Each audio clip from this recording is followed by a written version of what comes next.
Hola, vamos a empezar. Eh, bueno, es una clase muy rápida, simplemente para dar una especie como de clave de lectura para David Hume eh, y eso. Ok, y antes de abordar a Hume, los ensayos de hoy, me gustaría hacer 3 puntos que me impresionan, es que por ahí no aclaré demasiado y que tienen que ver con que la economía clásica, al menos en Adam Smith, pero también en David Hume y antes que en Locke, está fuertemente afincada con lo que se conoce como liberalismo. Así que me gustaría mostrar básicamente que esto yo creo que es un defecto no sé, de las exposiciones en general, que a veces como vos vas avanzando de un autor o de una teoría a otra, pareciera que las teorías previas quedaron en el olvido, que ya no juegan, pero eso espero que se vea una ilusión de la forma didáctica. El mercantilismo en este sentido no murió y hay un movimiento muy fuerte que contrapone la ilustración o el iluminismo, que está medio en la base del liberalismo clásico, con un segundo movimiento que yo creo que hoy está bastante fuerte, que se conoce como romanticismo. Así que voy a mostrar eso muy rápidamente. Después vamos a preguntarnos si son los economistas seres humanos, y esto tiene que ver con cierta concepción que emerge, me parece a mí, a partir de esta continuación histórica de mercantilismo, romanticismo, y que tiende a pensar que la economía es algo así como una ciencia lúgubre. Es la expresión que se utiliza. Me gustaría tratar de ver por qué diablos tanta gente piensa así. Y lo último, algunas derivaciones actuales que al menos a mí me parecen como interesantes para mostrar esto que estoy tratando de mostrar, que es que el mercantilismo no murió. Digo, que las ideas mercantilistas no mueren. Bueno, eh, primer punto. Hay una reacción frente a este proceso que se conoce como ilustración. La ilustración es un proceso que obviamente que abarcó a gran parte de Europa, pero que comenzó fuertemente en Inglaterra. Después obviamente se extendió con características nacionales muy marcadas, y la reacción, que es bastante conocida, es el romanticismo. Entonces, me gustaría mostrar esto. Eh, ok. La ilustración se asocia con el comienzo de las fábricas, y esto es para dar un poco de sentido al espíritu del romanticismo. Muchos sienten o sintieron que este uso anómalo de la naturaleza para generar cosas que son horribles estéticamente, como fábricas o chimeneas o gente amuchada en ciudades, todo eso se pensaba que era una especie como de disvalor. Y además porque, para decirlo en términos de Marx, cuando entran el mercado, las tradiciones se van por la ventana. Y yo creo que es así, es lo que ustedes conocen bajo el rótulo de globalización. A medida que avanzan, digamos, las fuerzas de mercado, todo, o una parte importante de las particularidades nacionales o locales, o las tradiciones, todo lo que tenga que ver también a veces con la religión o los mitos, es rápidamente expulsado. Y esto también para el espíritu romántico es algo doloroso. Y por eso, si yo tuviera que resumir en una palabra cuál es el espíritu romántico, es: chabón, tenemos que volver a la naturaleza. Es la forma de curar al ser humano, a la naturaleza, en el sentido también de volver a la comunidad, rescatar los valores tradicionales. Esto de nuevo se entiende como reacción frente a este proceso que parecía que llevarse el mundo por delante, que es la ilustración. Bueno, acá está ahí un cuadro típico del romanticismo. Bueno, en la ilustración también empieza a haber un movimiento secular, un movimiento en el cual el conocimiento científico tiene primacía por sobre cualquier otro tipo de conocimiento. Y a esta idea, el romanticismo también la encuentra estéticamente y quizás también éticamente peligrosa. Por eso el espíritu romántico de gente como Schelling o también Schiller plantea, además de un retorno a la naturaleza, un retorno a las tradiciones, al conocimiento tradicional, que a veces es una especie como de conocimiento místico, por así decirlo, que nace del contacto con el mundo natural.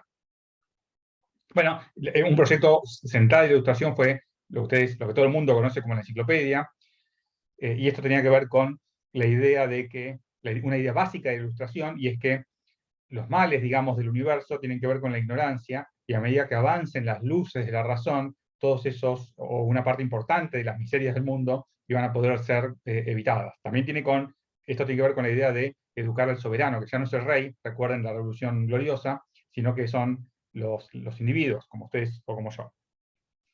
Okay. Y esto, el romanticismo, acá hay un hippie, digamos que hay claramente una reacción frente a esta concatenación de ideas que se imponen después de la Revolución Gloriosa, y que es la lucha, digamos, entre la novedad y la tradición, por decirlo de manera muy corta. Sí, y acá se me ocurrió meter características que yo creo que pueden servir para que les quede una imagen muy general de por dónde pasan los puntos de ruptura o de quiebre. Pero bueno, esto tómenlo obviamente con pinza, porque es medio arbitrario, es lo que a mí me parece. Entonces, dentro del iluminismo, dentro de esta ilustración, aparece la idea del universalismo, la idea de que las fronteras nacionales no dividen cosas que son radicalmente diferentes o particulares. En el romanticismo se le opone a este universalismo la idea del localismo, la idea de que hay valores vinculados con la cultura o con la tradición que no se pueden universalizar. La ilustración, por supuesto, es medio inseparable, creo yo, de las ideas liberales, que es la idea de los derechos individuales. Recuerden que son derechos negativos. Esto más adelante me gustaría, no sé, comentarlo un poco, porque no tienen demasiado que ver con la idea de extender derechos en el sentido que hoy mucha gente habla. Básicamente porque ahí empieza un juego no paretiano de suma cero, pero son derechos individuales en un sentido específico que esperemos poder discutir un poco más adelante. Está el principio de igualdad ante la ley. Recuerden, esta es la forma en la cual David Hume y tantos teóricos liberales piensan que se puede sortear esta limitación que pone el tribalismo y específicamente la simpatía, que es la fuerza que logra generar cohesión social dentro de sociedades pequeñas, en donde hay digamos, relaciones cara a cara, y por lo tanto la simpatía ejerce un papel central. Recuerden que el problema de la simpatía es que no es universal, y por lo tanto muchas veces da lugar a su opuesto, que es digamos, la antipatía, a la guerra y el conflicto. Okay. En el romanticismo, típicamente, muchas tendencias antiliberales tienen una fuerte influencia de las ideas del romanticismo. El ejemplo más directo, pero que quizás sea injusto, sin más comentarios, pero bueno, es el que ustedes conocen como el fascismo. Después, por ahí, si el lunes hay dudas con respecto a esto, podemos comentarlo un poquito más, etc. Lo voy a poner rápidamente como antiliberalismo. Muchos populismos actuales son antiliberales también en este sentido específico. Y esto también es importante. Imagínense que estamos en el siglo XVIII, el siglo de las luces, y de pronto Inglaterra, después de la Revolución Industrial y de la Revolución Gloriosa, empieza a tener un crecimiento económico impresionante, como nunca antes se había visto en la historia de la humanidad, y por contraposición, Alemania, y muchos teóricos del romanticismo son obviamente de Alemania, estaban bastante retrasada, en contra de lo que hoy podríamos pensar, en la situación europea, digamos. Básicamente había un problema institucional grave que hacía que Alemania sea todavía, hasta muy entrado el siglo XVIII, un estado claramente feudal. No había una frontera unificada, en fin, tenían mil problemas. Pónganse por favor en los zapatos del alemán. El alemán ve todo ese progreso técnico, esa especie como de aumento en el confort, pero el alemán, o el espíritu alemán, por así decirlo, no se siente menos que el inglés. Y entonces, lo que siente, o lo que a mí me parece que se siente en esta circunstancia, es algo así. Es cierto, estos tipos están haciendo un progreso tecnológico increíble, están en el proceso están aniquilando la tradición y la naturaleza, lo cual es muy problemático, pero nosotros, a pesar de que no tenemos civilización, no tenemos esos progresos materiales y no aspiramos al confort inglés, tenemos la cultura. Esta diferencia que muchos de ustedes hoy todavía, muchos de nosotros hoy todavía la seguimos teniendo en la cabeza, entre la civilización, que es material, que es grosera, por así decirlo, y que está basada en la satisfacción de los sentidos, por así decirlo, es algo distinto de una cosa que es mucho más profunda, si ustedes quieren, que es la cultura. Y entonces, de nuevo, es la idea de que Europa es cultura, Estados Unidos, por ejemplo, es civilización y que son cosas distintas. La Ilustración también puso mucho énfasis en la idea de racionalidad. Eso es lo que yo intenté comentar en una clase, es la idea kantiana del sapere aude, ¿no? De que ya terminamos, digamos, con la infancia de la humanidad, y a partir de ahora tenemos que empezar eh, a pensar con nuestra propia cabeza, es decir, no aceptar nada a menos que nosotros estemos profundamente convencidos. Esto, de nuevo, es una especie como de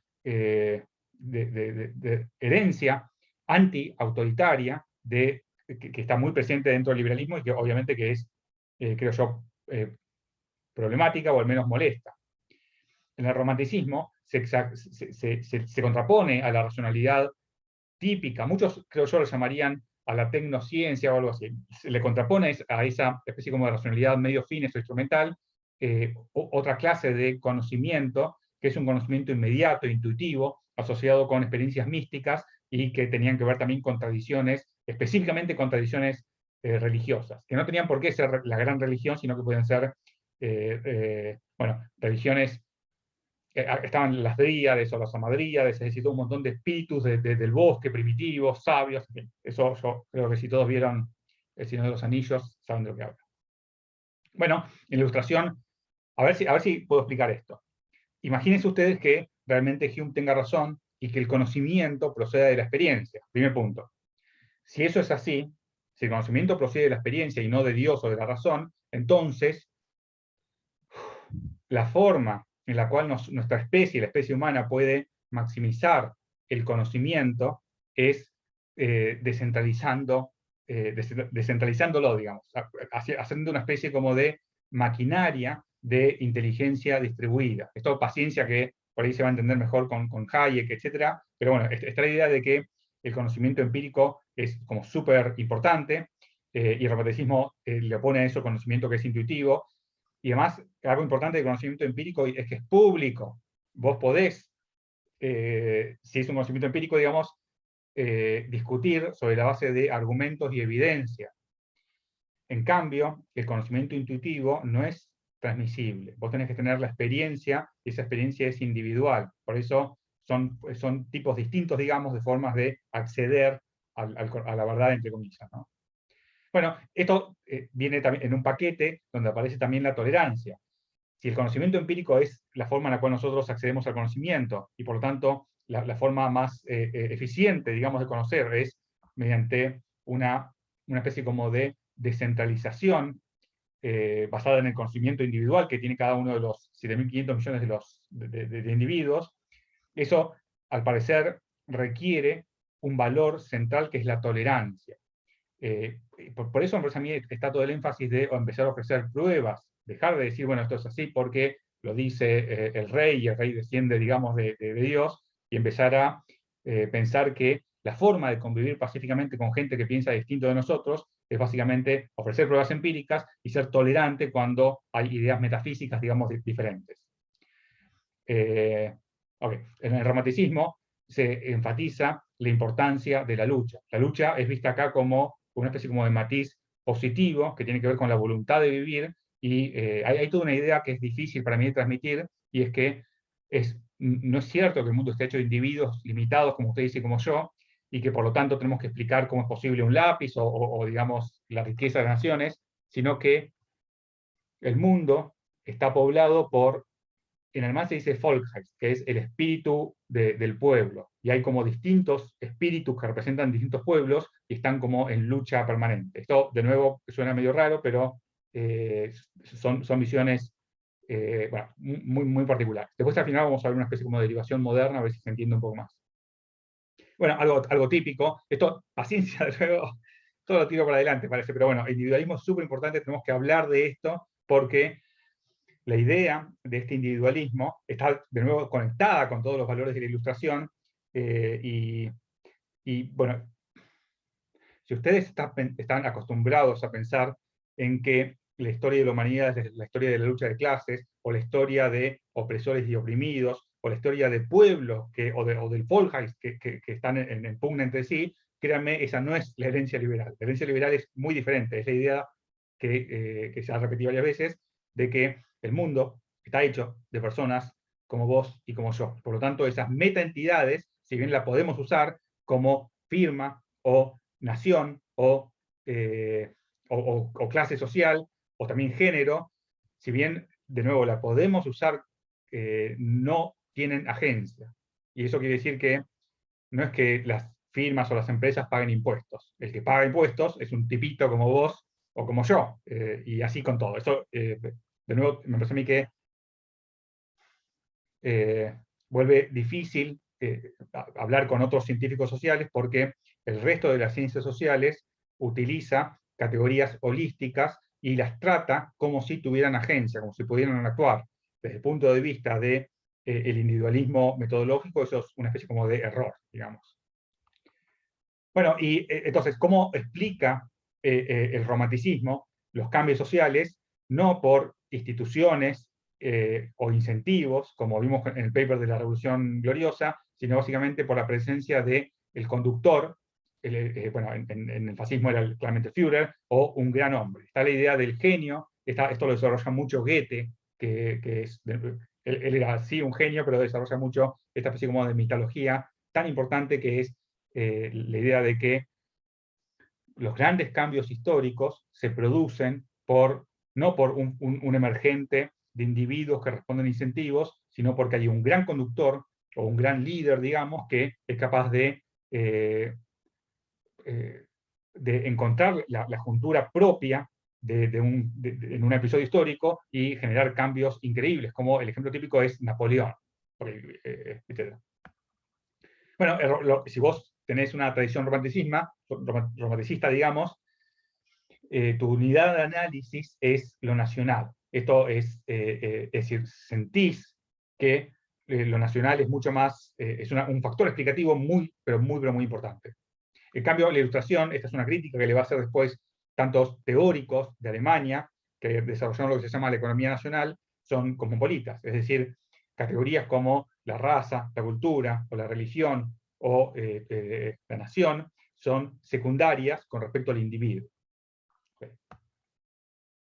Bueno, una vez que vimos que el mercantilismo no murió, sino que fue mutando en reacciones frente a la hegemonía, digamos, ilustrada, la segunda pregunta es, ¿por qué mucha gente se pregunta esto? Si son los economistas seres humanos, y esto tiene que ver con eso. Muchos definen o piensan que la economía que nosotros estudiamos es una ciencia lúgubre, una ciencia triste, horrible y oscura. Bueno, acá obviamente este es el economista, el otro estudió otra cosa.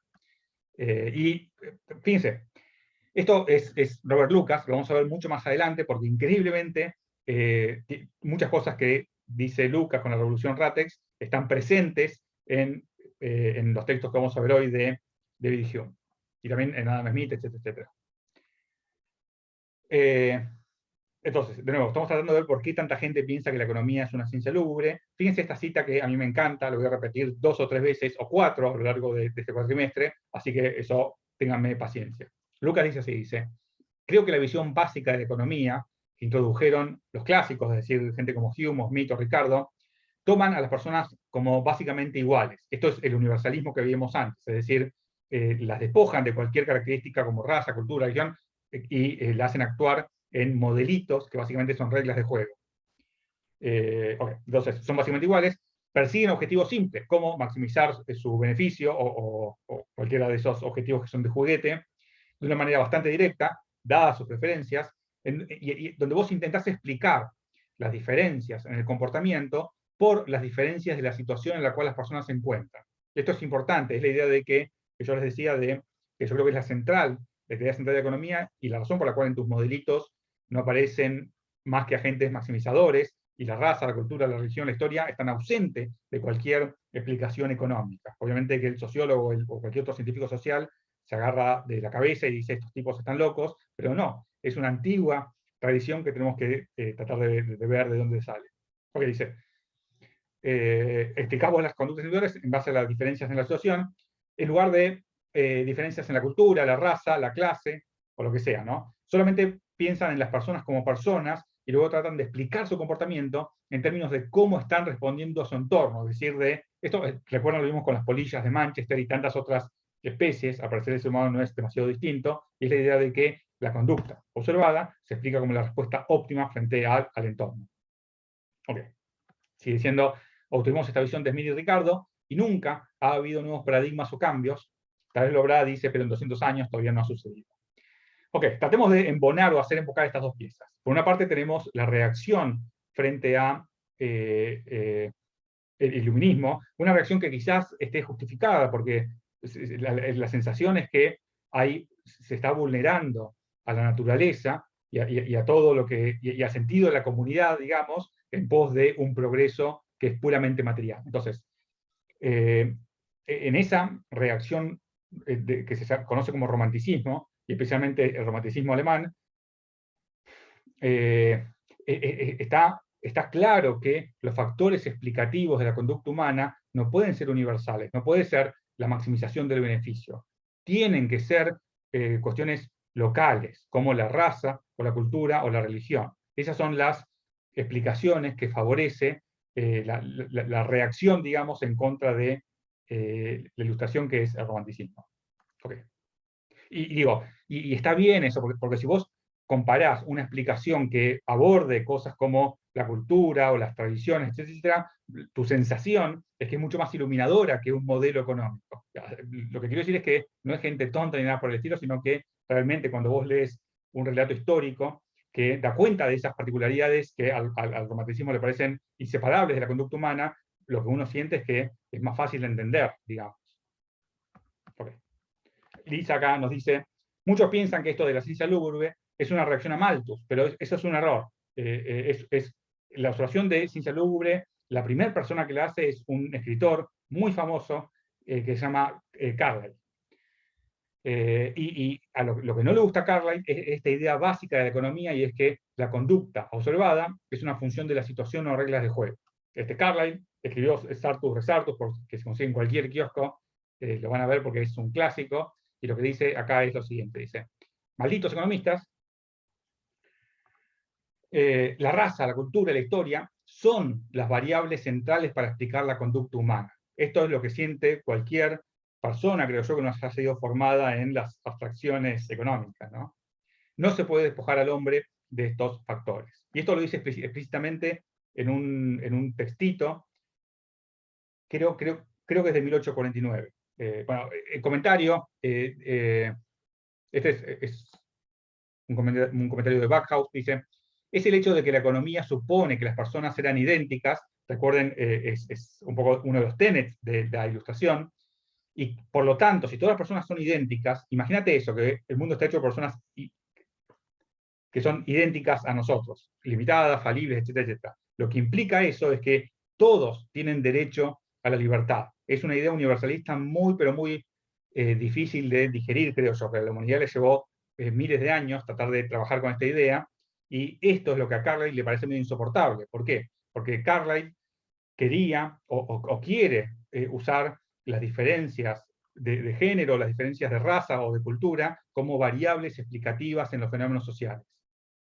Bueno, entonces sigue Backhaus, dice, los economistas clásicos estaban comprometidos con la doctrina de la homogeneidad analítica, es decir, que de nuevo los individuos se pueden analizar como sobre la base de el agente representativo. Como consecuencia, se oponían a la esclavitud racial y al paternalismo, y en su lugar favorecían a los mercados. Muchos comentarios para hacer acá, pero no los voy a hacer. Pero un breve comentario. Si a vos, dentro del mercado, cuando vos te comprás un lápiz como este o un celular, no te importa demasiado la raza, la cultura, ni nada de esas cosas. Lo único que te importa es el precio y obviamente tus preferencias. Lo que quiero sugerir con eso es que esa especie como de poder que tiene el mercado, las relaciones mercantiles, de abstraerse de cualquier cosa que no sea precios y preferencias, es algo que para el romanticismo es una especie como de defecto muy, pero muy pronunciado. Hasta acá Carlyle dice, verdaderamente, acá creo que yo es donde aparece esto de la ciencia lúgubre, dice, verdaderamente la economía no es una ciencia alegre, sino triste, que encuentra el secreto de ese universo en oferta y demanda, y reduce el deber de gobernadores a la de dejar a los hombres solos. Carlyle tiene toda una literatura en 3 volúmenes muy amplios referidos a el héroe, a la idea de que hay grandes líderes que logran imprimir cambios históricos fundamentales. Si no recuerdo mal, ahí habla de, bueno, obviamente de Napoleón, bueno, toma 6, bueno, ahora no me acuerdo, pero toma 6 modelos de, de liderazgo político, religioso, social, y muestra justamente eso. Intenta mostrar que los cambios históricos no son los que nosotros vimos en el paper de la Revolución Gloriosa, no son de ese estilo, sino que son básicamente grandes hombres que determinan la historia de la humanidad, son conductores, o digamos, para decir en los términos que usaban en la época, es el Führer, por así decirlo. Creo que no se vea muy injusto eso. Obviamente, para aclarar, el hecho de que el fascismo tenga una enorme influencia del romanticismo no quiere decir, por supuesto, que todo el romanticismo esté de acuerdo con los fascismos ni nada por el estilo. Comparten básicamente la idea contraria o esa especie como de sensación, me parece a mí, de que el liberalismo es una suerte como de peligro para el destino manifiesto de la humanidad. Okay. Y termino con esta cita, dice: no es una ciencia alegre. Ciencia alegre es la ciencia, la ciencia gay.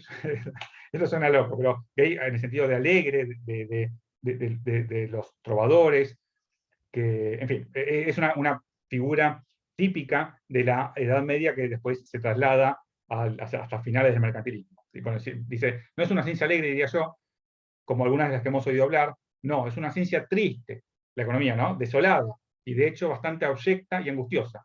Lo que podemos llamar, a modo de eminencia, la ciencia lúgubre, de Dismal Science. Esto es Carlyle en 1849. Okay. Y esto en realidad es, Carlyle era muy activo, empezó traduciendo a Schiller, que es uno de los poetas más grandes del romanticismo alemán, y intentó trasladar ese espíritu a Gran Bretaña. Si no recuerdo mal, era escocés. Bueno, y era amigote obviamente de Stuart Mill y de toda la intelectualidad, pero hubo un episodio en donde se separó y atacó a John Stuart Mill. John Stuart Mill era un liberal profundo, tiene un libro acerca de la tolerancia que es increíblemente bueno, y hubo un episodio, al parecer, no recuerdo bien los detalles, pero tengo la siguiente idea. En Jamaica habían trasladado una parte importante de población negra para que trabajen, supongo yo, en la recolección de caña de azúcar, y hubo una especie como de revuelta por las condiciones de vida, y un general inglés que tenía a cargo la custodia de esa gente mató a un montón de individuos. Horrible, horrible episodio, y cuando se enteró de esto, Stuart Mill, que pensaba que la gente de color tenía los mismos derechos, no solamente los mismos derechos, sino que respondía, recuerden, la idea de que el mundo está hecho de individuos iguales a ustedes o a mí, implica que la raza, la cultura, el hecho de que sea negro, blanco, etc., eso pasa a un segundísimo plano. Todos respondemos a incentivos. Eso es exactamente lo que piensa Stuart Mill. Y entonces Stuart Mill se juntó con otros amigos liberales para enjuiciar a este militar que había cometido esa tropelía, y del otro lado, en defensa del militar, como ustedes pueden adivinar, estaba Carlyle. Porque Stuart Mill pensaba esto, que los agentes responden a incentivos, y eso implica que no importa el color de piel, o la raza, o la cultura, o la historia, el género. Todos somos ese individuo abstracto que aparecía en la columna izquierda del iluminismo, y respondemos a incentivos.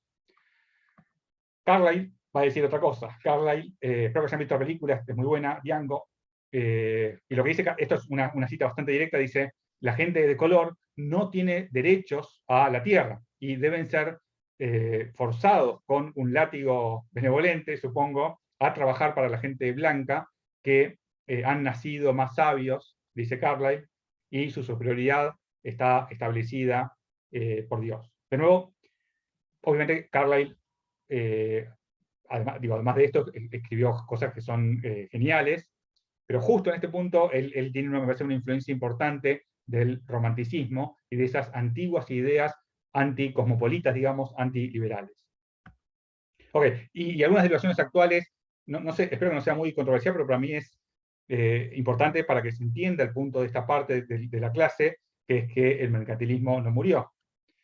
Esto tiene que ver con algo que está pasando ahora, que es el conflicto o la guerra en Ucrania, la invasión de Ucrania. Este es el filósofo oficial, supuestamente, de Putin. Dugin se llama, Alexander Dugin. Acá está con Putin. Y fíjense, esto es una entrevista. La entrevista la voy a colgar en la página del curso, simplemente porque, no, qué sé yo, para que tengan un acceso directo, porque acá yo corté algunas cosas y por ahí es algo injusto. Así que nada, leanla y fíjense a ver qué les parece. De nuevo, la intención de esto no es ridiculizar ni nada por el estilo, sino quiero mostrarles que esa especie de espíritu anti-ilustrado que se forjó en el siglo XVIII y quizás un poquito antes también, sigue presente al día de hoy. Nosotros lo vamos a ver específicamente con el estructuralismo latinoamericano, pero está como súper extendido. Entonces, esto es una cita de una entrevista creo que es una entrevista que se hizo en el 2019. Dice: no he encontrado ningún valor del liberalismo interesante. Todos sus principios son falsos. Los liberales tienen todo el poder en Europa y en Estados Unidos, pero cada vez reciben más golpes, cada día son más débiles, dice Dugin.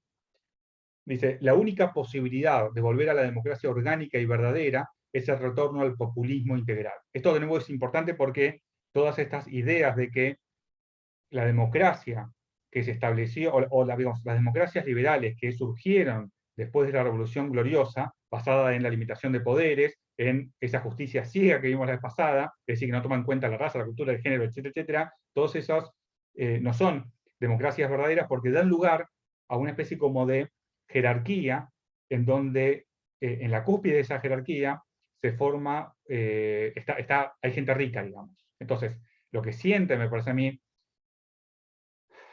lo que sienten, o al menos en mi interpretación, pensadores como Dugin, es que esos valores liberales hay que básicamente reemplazarlos por la vuelta a lo que él llama el populismo integral. Es un mundo multipolar, en donde no esté Estados Unidos como la potencia, digamos, más grande, sino que haya distintas potencias, cada uno con sus colores locales, con sus tradiciones, con su forma de entender la democracia. Esto es algo difícil porque dentro del liberalismo hay algunas contradicciones. A ustedes les pasa. Ustedes piensan, creo yo, que hay derechos humanos universales. Por ejemplo, que los países o la gente de los países tiene derecho a la autodeterminación. Yo creo que ustedes piensan eso. Pero bueno, supóngase que hay una cultura que, como parte de la tradición, hace cosas que vulneran otro derecho universal básico liberal, que es el derecho a la preservación y a la conservación del propio cuerpo. Un caso típico es la ablación del clítoris en algunas culturas musulmanas que están en Francia. La pregunta es, ¿qué hay que hacer en esa situación? Si vos crees en la autodeterminación de los pueblos, no puedes hacer nada. Pero si vos crees que la gente, o esas niñas, digamos, tienen derecho a la integridad de su propio cuerpo, tenés que intervenir. Eso es una contradicción. Acá en Argentina pasa también porque muchas comunidades, no todas, pero muchas comunidades bolivianas, por razones culturales e históricas, ven como algo neutral o positivo el trabajo infantil. Entonces, la pregunta es, ¿qué tenemos que hacer en esos casos? Hay gente que no manda a los chicos a la escuela porque piensan que los niños tienen que trabajar de corta edad, y ahí tenés de nuevo una especie como de contradicción entre derechos humanos universales, que nosotros pensamos que deberían valer para cualquier individuo del universo, y por otro lado, el derecho a la autodeterminación que tienen los pueblos o las naciones. De nuevo, no hay una solución fácil ahí. Lo que quiero decir es que lo que ven estos tipos no son ni tontos ni especialmente malvados, creo yo, sino que están señalando algunas contradicciones básicas del liberalismo que yo creo que son problemáticas, ¿no? Dice: los liberales huyen de la identidad de los pueblos y de la justicia social.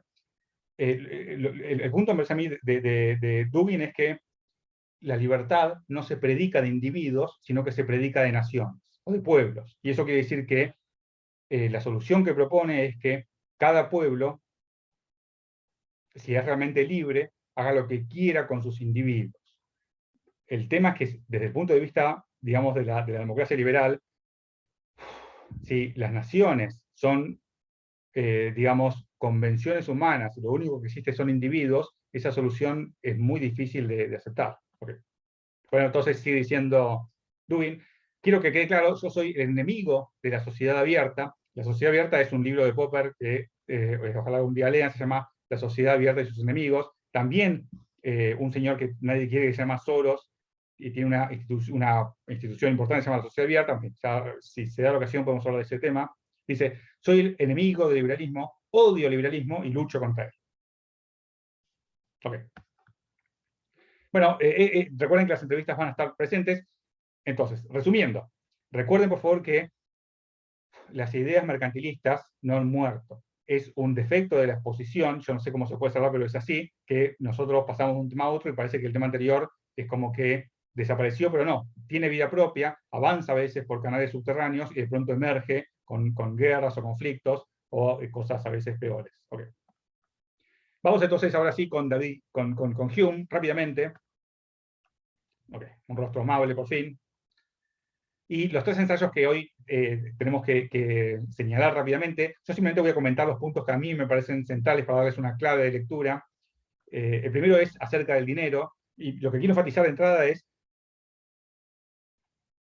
que cuando ustedes o cuando nosotros leamos la literatura de los años 70, lo que se conoce como la contrarrevolución de expectativas racionales, y antes que era el monetarismo, lo que vamos a ver es que todos estos temas que estaban presentes en Hume son los que se discutían hace relativamente muy poco tiempo. O sea, lo que quiero decir es que son cosas que vos las lees y te decís, bueno, es todavía es literatura moderna, por así decirlo. El segundo ensayo es acerca del interés, y el tercero y último es acerca de la balanza de pagos. Ya todos saben más o menos, creo yo, lo que va a decir cada ensayo, okay. Pero igual vamos rápidamente a los puntos fundamentales. Acerca del dinero. Primer ensayo, dice, el dinero, hablando en propiedad, no es uno de los objetos del comercio, sino tan solo el instrumento sobre el que los hombres se han puesto de acuerdo para facilitar el intercambio de un producto por otro. Muy poderoso, porque lo que está haciendo en estas líneas Hume es diciendo, señores, el dinero no es riqueza, está separando la unidad, lo que yo entiendo que es el principio teórico fundamental de los autores mercantilistas. Dice, si consideramos a un reino o un país por sí mismo, es evidente que la mayor o menor abundancia de dinero carece de importancia, ya que los precios de las mercancías están siempre en proporción con la abundancia de dinero. Esta es una observación que hace Hume, que antes podías encontrar en unos autores muy aislados. Lo que tengo en la cabeza ahora es un movimiento que a veces se conoce como la Escuela de Salamanca. Muchos autores en el siglo XVI, incluso un poquito antes, habían hecho la siguiente observación empírica. Habían observado que los niveles de precio, es decir, los niveles de precio, repito, niveles de precio dentro de cada país, estaban relacionados con la cantidad de metales preciosos que había en ese país. Es decir, que si en un país había mucho metal precioso, lo que observaban es que los precios de ese país tendrían a ser expresados en oro o metales preciosos más altos. Y de ahí emerge una primer idea acerca de lo que hoy se conoce como la teoría cuantitativa del dinero, que Hume la dice explícitamente. Okay. Bueno, acá está la teoría cuantitativa del dinero, esta es la famosa foto de Friedman con la patente del auto, donde está la ecuación cuantitativa que todos conocen. Bueno, dice, es evidente, en efecto, que el dinero no es más que la representación del trabajo de las mercancías, es decir, el dinero es una especie como de velo, y acá lo que es problemático es que a veces el velo se mueve y hay efectos reales. Esto es una paráfrasis, obviamente, de Lucas, acá está Lucas muy contento. Lo que quiero decir es que la gente confundió riqueza con dinero, no porque sea tonta, sino porque hay un problema que es el siguiente. Yo lo llamo la paradoja del dinero. En el corto plazo, el dinero tiene efectos reales. Hume dice, o sea, en el corto plazo, vos metés dinero en una economía y de pronto la gente está feliz, es mucho más laboriosa, empieza a trabajar más, se contratan trabajadores, etc., etc. Y Hume ya había observado esto. Hume dice, desde que se descubrieron las minas en América, las minas de oro y plata, etc., ha aumentado la industria en todas las naciones de Europa. Es decir, acá lo que vemos es que el dinero tiene efectos reales. Y esto parece incompatible, y por eso la paradoja, con la idea de que el dinero es un mero instrumento, es la representación de de la riqueza, pero no es riqueza en sí misma. Okay. Dice, desde que se descubrieron las minas en América, ha aumentado la industria en todas las naciones de Europa, excepto en las que poseen esas minas. Esto puede atribuirse con justicia, entre otras razones, al aumento del oro y la plata. En consecuencia, encontramos que en todos los reinos en los que el dinero empieza a fluir con mayor abundancia que antes, todo adquiere un nuevo rostro. El trabajo y la industria cobran vida, sigue diciendo Hume, el comerciante es más afanoso por encontrar destinos para sus mercancías, el obrero empieza a trabajar más horas, etc. Y básicamente la economía se vivifica. Entonces, la paradoja es la siguiente. En el corto plazo, cuando entra dinero a un país, la economía crece, o sea que el desempleo baja. Esto es básicamente la curva de Phillips que redescubrimos nosotros en los años 70. En el medio hubo un episodio que se llamó keynesianismo, que hizo que toda esta sabiduría clásica se pierda. Eso lo vamos a ver más adelante, fue la revolución keynesiana que hizo que todo este conocimiento que ahora estamos recuperando y que vamos a ver de nuevo que reaparece con gente como Lucas o Friedman, medio como que se perdió. Okay. Y en el largo plazo, recordemos, el dinero solamente tiene efectos nominales, tiene efecto, sobre el nivel de precios. Y esto de nuevo es lo que observamos nosotros en los 70, que en el largo plazo, cuando ese dinero terminó de entrar en la economía, se traslada inmediatamente al nivel de precios. Esto es lo que hoy todavía ustedes van a encontrar. En el corto plazo no van a encontrar relaciones estadísticas entre dinero e inflación, pero cuando lo corren a largo plazo, claramente hay una relación de 1. Okay. Bueno, esto es porque es el conocimiento que tenían los clásicos, digamos, después de la revolución keynesiana se perdió, por eso aparece Britney diciendo, lo hicimos nuevo. Okay. Bueno, observaciones, al menos a mí, me parece que cuando vos lees a Hume decís, ¿cómo es posible que este tipo lo hubiera tenido tan clara, al menos para lo que nosotros pensamos que es la teoría monetaria hoy, ¿no? Aparece el tema de que separemos variables nominales de reales, de que la riqueza sea por el trabajo, el intercambio, es decir, cosas reales y no por la cantidad de dinero, etcétera, etcétera. Bueno, y presten también atención a esta cita, dice, la falacia de la observación que a menudo encontramos en los historiadores e incluso en la conversación común, según la cual, por el mero hecho de carecer de dinero, un Estado es débil, aunque sea fértil, populoso y esté bien cultivado. De nuevo, un Estado con poco dinero, es decir, con poco oro, dice en estas condiciones, no es un Estado que sea débil o pobre. Okay. Parece que la falta de dinero no puede nunca dañar a un Estado dentro de sí mismo, puesto que la población y los productos constituyen la verdadera fuerza de una comunidad. Esto lo vamos a ver con Adam Smith.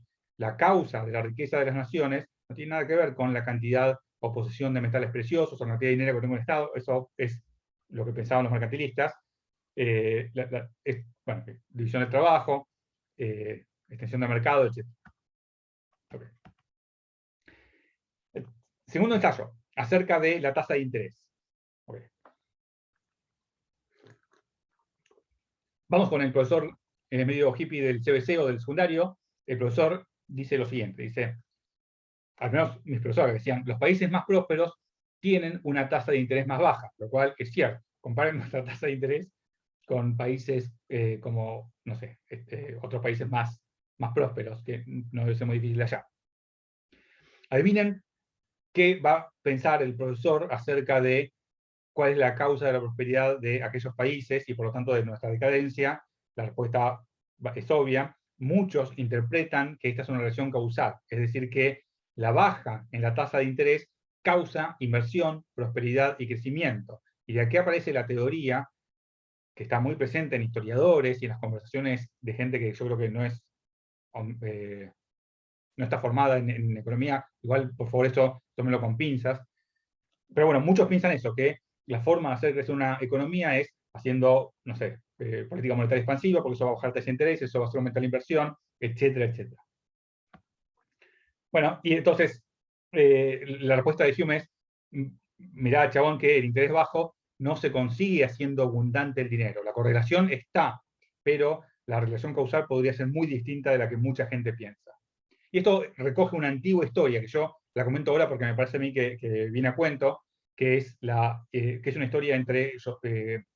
bueno, esto es una serie de panfletos del siglo XVII, si no recuerdo mal, que empiezan a aparecer en Europa, en donde un señor que se llama Josiah Child empieza a observar que cuanto más rico y próspero es un país, menor es su tasa de interés. Lo que ocurre ahí es que Holanda, que por razones institucionales que no vamos a ver, era un país donde abundaba la libertad. De hecho, Descartes, mucha gente, o Spinoza también, se refugiaron en Holanda porque era un país tolerante.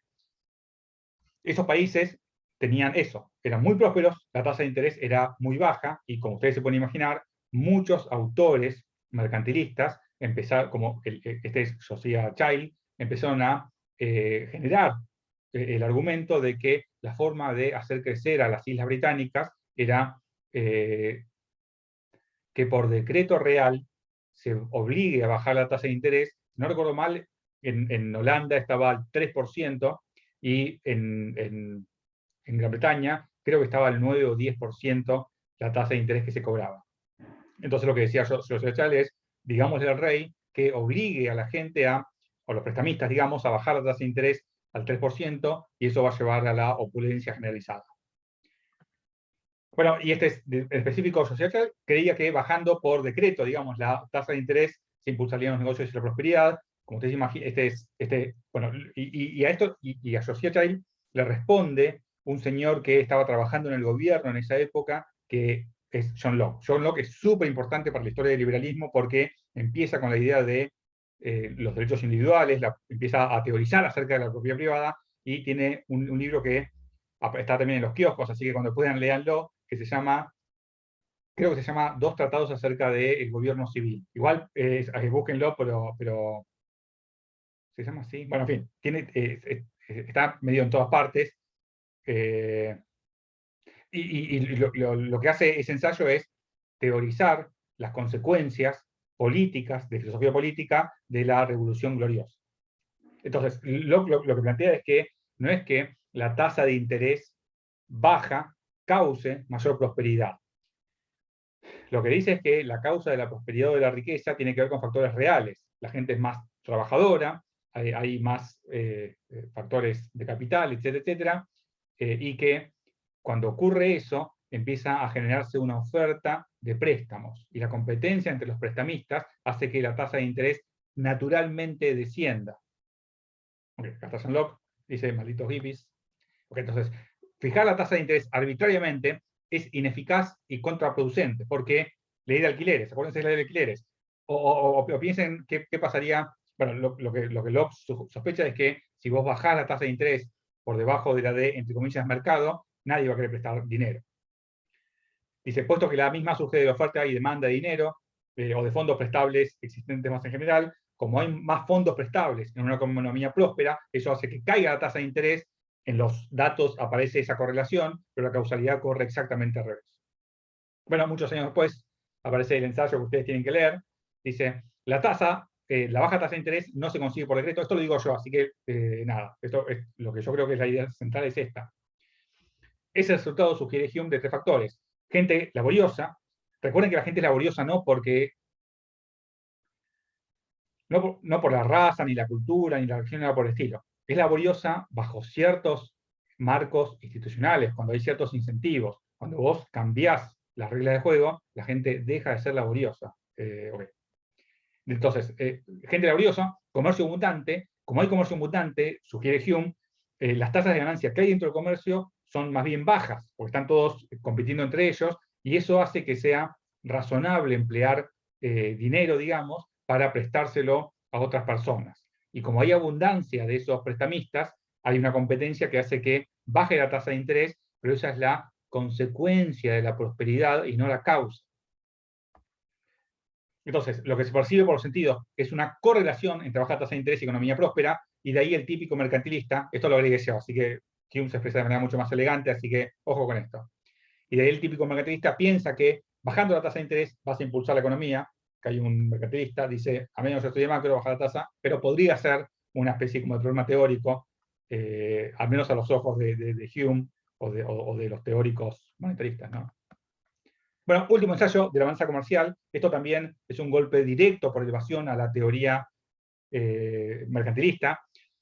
Recuerden que una medida típica del mercantilismo es tenés que tener una balanza comercial favorable. Lo que sugiere, esto de nuevo podría estar basado, si David Hume o Adam Smith tienen razón, en una confusión entre dinero y riqueza, y además lo que agrega Hume es que hay un mecanismo medio automático que funciona dentro, digo, en el comercio entre países y que genera que no se puede acumular oro de manera indefinida. Esto ustedes ya lo entendieron, creo yo, cuando vimos acerca del dinero, así que lo paso rápido. Dice, es muy habitual en países que ignoran la naturaleza del comercio prohibir la exportación de mercancías y conservar en su interior cualquier cosa que tengan por valiosa y útil. Esto ustedes ya creo que lo conocen.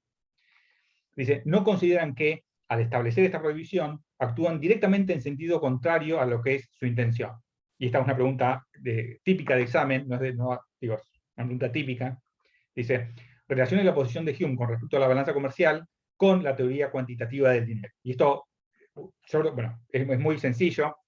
Si vos tenés una balanza comercial favorable, es decir, que tenés más exportaciones que importaciones, te van a entrar oro en tu país. Cuando aumente el oro, y el oro termine, digamos, de circular, lo que vas a tener es un nivel de precios más alto. Cuando tu nivel de precio interno sea más alto, lo que vas a tener es que, por razones obvias del tipo de cambio, las exportaciones van a ser menos abundantes que las importaciones, y eso va a generar que empiece a salir oro de tu economía, y eso hace que empiecen a bajar los precios, etcétera, etcétera. Entonces, lo que implica eso es que, dada la teoría cuantitativa del dinero, es imposible el desideratum mercantilista de mantener una balanza comercial permanentemente favorable para acumular oro, es decir, riqueza, entre comillas, dentro de tus fronteras nacionales. Esta es, a veces, en mi época, hace muchos años, se mencionaba como la ley de Hume.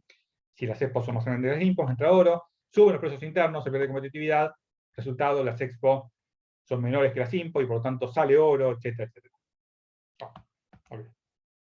Bueno, nada, lean esos 3 ensayos. De nuevo, me parece a mí que son interesantes, creo yo, porque